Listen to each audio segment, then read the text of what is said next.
എല്ലാവർക്കും നമസ്കാരം. പുതിയൊരു വീഡിയോയിലോട്ട് സ്വാഗതം.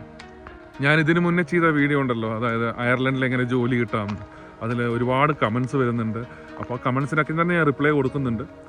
അപ്പോൾ ഇന്ന് ഞാൻ വിചാരിക്കുന്നു ആ കമൻസിനൊക്കെ ഒരു ജനറൽ ആയിട്ടുള്ള കുറച്ച് ക്വസ്റ്റ്യൻസ് ഉണ്ടായിരുന്നു. അതായത് ഇവിടെ ഡ്രൈവിംഗ് ജോബ് കിട്ടുമോ, പിന്നെ വെയർ ഹൗസ് ജോബ്സ്, പിന്നെ എഞ്ചിനീയറിംഗ് ജോബ്സ്, പിന്നെ അതേപോലെ ഫ്രഷേഴ്സിന് ജോബ് കിട്ടും, അങ്ങനത്തെ പല പല കമൻസും വരുന്നുണ്ട്. അവർക്ക് എല്ലാവർക്കും ഞാൻ എന്താ പറയുക, റിപ്ലൈ കൊടുത്തിട്ടുണ്ട്.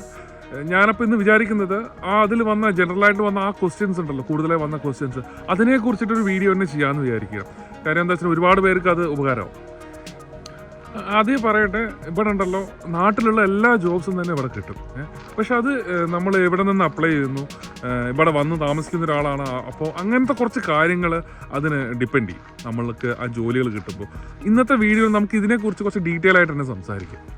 നമ്മുടെ നാട്ടിൽ നിന്ന് അയർലൻഡിലോട്ട് ജോലിക്ക് വരുന്നുണ്ടല്ലോ, ഇതിൽ ഏറ്റവും കൂടുതൽ വരുന്നത് ഹെൽത്ത് കെയർ പ്രൊഫഷനിലോട്ടാണ് വരുന്നത്. അതിൽ തന്നെ നേഴ്സിംഗ് പ്രൊഫഷനിലാണ് കുറച്ച് കൂടുതൽ ആളുകൾ വരുന്നത്. പക്ഷേ ഇവിടെ നേഴ്സായി ജോലി ചെയ്യാൻ, അതേപോലെ തന്നെ ഒരു വെറ്റിനറി ഡോക്ടർ, അതേപോലെ ഒരു ഡെന്റിസ്റ്റ്, അങ്ങനെയൊക്കെ ജോലി ചെയ്യണമെന്ന് വെച്ചാൽ നമുക്കിവിടെ ഫസ്റ്റ് OET എന്നൊരു എക്സാം പാസ്സാവണം. OET എന്ന് പറഞ്ഞു കഴിഞ്ഞാൽ നമ്മുടെ ഹെൽത്ത് കെയർ പ്രൊഫഷൻസിൻ്റെ ഒരു ഇംഗ്ലീഷ് പ്രൊഫഷൻസ് എത്രയുണ്ടെന്ന് ടെസ്റ്റ് ചെയ്യുന്നൊരു പാസ്സാണ്. ഈ OET എന്ന എക്സാമിനെ കുറിച്ച് നമ്മുടെ നാട്ടിൽ ഒരുവിധം എല്ലാവർക്കും തന്നെ ഇപ്പോൾ അറിയാവുന്നതാണ്. ഒരുപാട് ഏജൻസീസ് ഉണ്ട് നാട്ടിൽ ഇപ്പോൾ OETക്ക് ട്രെയിനിങ് കൊടുക്കുന്നത്, നമ്മുടെ നാട്ടിലെല്ലാവരുടെയും കാണാം. അങ്ങനെ ഈ OET പാസ്സായിട്ട് അതിനകത്തൊരു കട്ട് ഓഫ് സ്കോർ ഉണ്ട് നമുക്ക് അയർലൻഡിൽ ജോലി കിട്ടാൻ.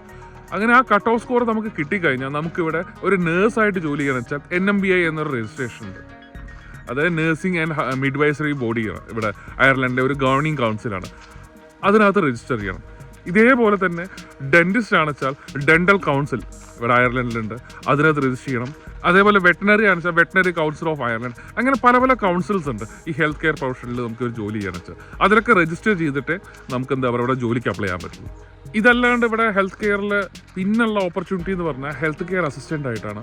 അപ്പോൾ അതായിട്ട് നമുക്ക് ജോലി കിട്ടണമെന്ന് വെച്ചാൽ നമുക്ക് ലെവൽ 5 QQI ക്വാളിഫിക്കേഷൻ വേണം ഇവിടെ, അല്ലെങ്കിൽ അതിൻ്റെ ഈക്വലൻ്റ് ആയിട്ടുള്ള ക്വാളിഫിക്കേഷൻ വേണം നമ്മുടെ നാട്ടിൽ. അഥവാ നിങ്ങൾക്ക് ലെവൽ 5 QQI ക്വാളിഫിക്കേഷൻ ഇല്ലെങ്കിൽ നിങ്ങൾക്ക് 2 കൊല്ലത്തെ സമയം തരും. അതിനുള്ളിൽ നമ്മൾ ആ ക്വാളിഫിക്കേഷൻ അല്ലെങ്കിൽ അതിൻ്റെ ഈക്വലൻ്റ് ആയിട്ടുള്ള ക്വാളിഫിക്കേഷൻ നമ്മളിവിടെ ചെയ്തെടുത്തിക്കണം. ഇതൊക്കെയാണ് ഹെൽത്ത് കെയറിലുള്ള ഇവിടെയുള്ള ഓപ്പർച്യൂണിറ്റീസ്. നമുക്കിനി ബാക്കിയുള്ള സെക്ടേഴ്സ് നോക്കാം.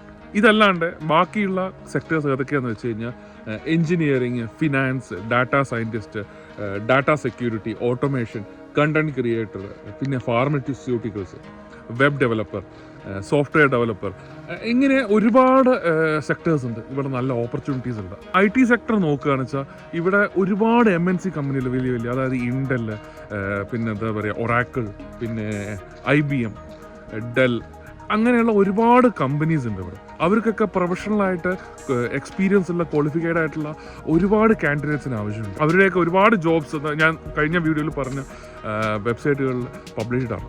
പിന്നെ ഇവിടെ ഒരുപാട് ഫാർമസ്യൂട്ടിക്കൽ കമ്പനീസ് ഉണ്ട്, മെഡിസിൻ മാനുഫാക്ചർ ചെയ്യുന്നതും അതേപോലെ മെഡിക്കൽ എക്യുപ്മെൻറ്റ്സും.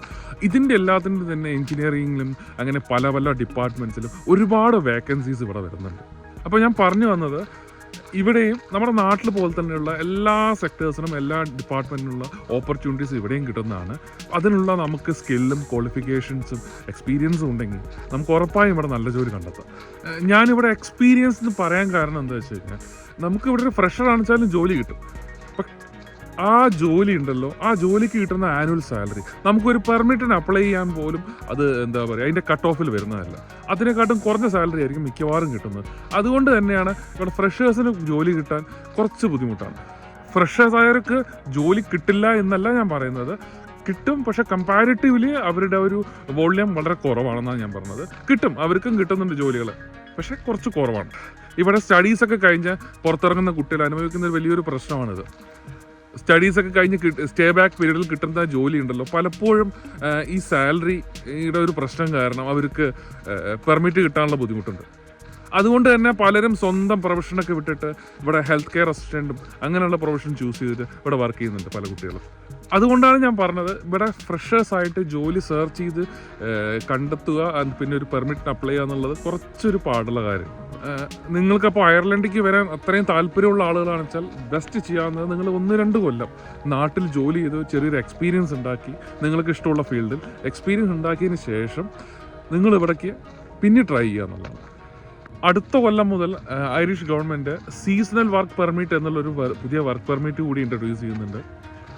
ബട്ട് അത് 7 മാസത്തെ വാലിഡിറ്റി ഉള്ള ഒരു വർക്ക് പെർമിറ്റ് ആണ്. ഇവിടെ ലേബർ ഷോർട്ടേജ് ഉള്ള ചില പ്രൊഫഷൻസിന് വേണ്ടിയിട്ട് ഉള്ള ഒരു സ്പെഷ്യൽ പെർമിറ്റ് ആണത്. 7 മാസം നീളുന്ന ഒരു പെർമിറ്റ്. ഇതിനെ കുറിച്ചിട്ടുള്ള കൂടുതൽ ഡീറ്റെയിൽസ് ഇനി വരാനിരിക്കുന്നതേ ഉള്ളൂ. അത് ഡീറ്റെയിൽസ് വന്നു കഴിഞ്ഞാൽ അതേക്കുറിച്ച് ഞാൻ വീഡിയോ ചെയ്യുന്നതാണ്. അപ്പോൾ ഇത്രയേ ഉള്ളൂ ഇന്നത്തെ വീഡിയോ ഇഷ്ടമായ അപ്പോൾ ഒന്ന് ലൈക്ക് ചെയ്യുക. പിന്നെ അതേപോലെ സബ്സ്ക്രൈബ് ചെയ്യാത്തവരൊക്കെ ഉണ്ടെങ്കിൽ ഒന്ന് സബ്സ്ക്രൈബ് കൂടി ചെയ്യുക. നിങ്ങൾക്കുള്ള സംശയങ്ങളുണ്ടല്ലോ കമന്റിലൂടെ ചോദിക്കാവുന്നതാണ്. അതിനെല്ലാത്തിനും തന്നെ റിപ്ലൈ തരുന്നതാണ്. Okay, by.